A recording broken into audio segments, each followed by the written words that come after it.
ভারতের সঙ্গে অসম ও ব্যয়বহুল চুক্তিগুলো সহসায় বাদ দেওয়া যাচ্ছে না বলে মনে করেন পরিবেশ ও জলবায়ু উপদেষ্টা সৈয়দা রিজওয়ানা হাসান। নবায়নযোগ্য জ্বালানি নিয়ে রাজধানী বিয়ামে এক সভায় একথা বলেন তিনি বলেন, জ্বালানি চুক্তিগুলো পর্যালোচনা করে দেখা যায় এতে অনেক অসম শর্তাবলী আছে, যার ফলে নবায়নযোগ্য জ্বালানি বা টেকসই বিদ্যুৎ ব্যবস্থা গড়ে তোলা কঠিন হচ্ছে। একই অনুষ্ঠানে জ্বালানি বিশেষজ্ঞ অধ্যাপক তামিম বলেন, কয়লা ভিত্তিক ও গ্যাস ভিত্তিক বিদ্যুৎ কেন্দ্রগুলো বাংলাদেশের জন্য নেতিবাচক প্রভাব ফেলছে। 25 বছরের চুক্তি বাতিল করলে $10 বিলিয়ন জরিমানা দিতে হবে। একই সঙ্গে আইনি জটিলতাও আছে, তবে দীর্ঘমেয়াদী পরিকল্পনার মাধ্যমে টেকসই জ্বালানি ও বিদ্যুৎ ব্যবস্থা নিয়ে ভাবার পরামর্শ দেন তিনি।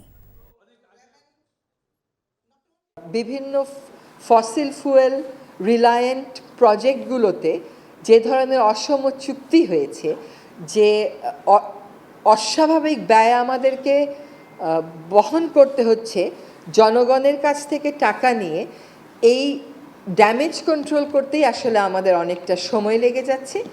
তবে সাম্প্রতিক সময়ে আমরা দেখলাম যে হাইকোর্টও সরকারের পলিসি সংক্রান্ত বিষয়ে ইন্টারভিন করলো।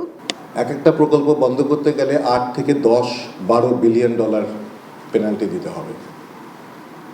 চুক্তি গ্যাস ভিত্তিক যে বিদ্যুৎ কেন্দ্রগুলো আছে সেগুলো বেশিরভাগই কম্বাইন্ড সাইকেল পাওয়ার প্ল্যান্ট, যেগুলো বেস লোড হিসাবে আমরা বলি চলবে, সেগুলোর চুক্তির মেয়াদ 22 বছর।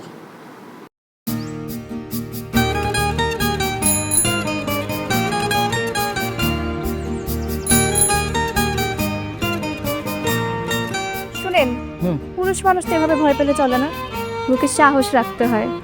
যা বলবেন সোজা সাপটা বলবেন।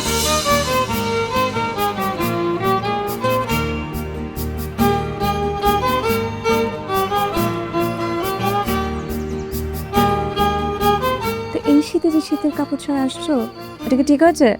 তোমাকে দেখার পর থেকে আমার জীবন থেকে শীত, গ্রীষ্ম, বর্ষা সব চলে গেছে, শুধুমাত্র তুমি আছো।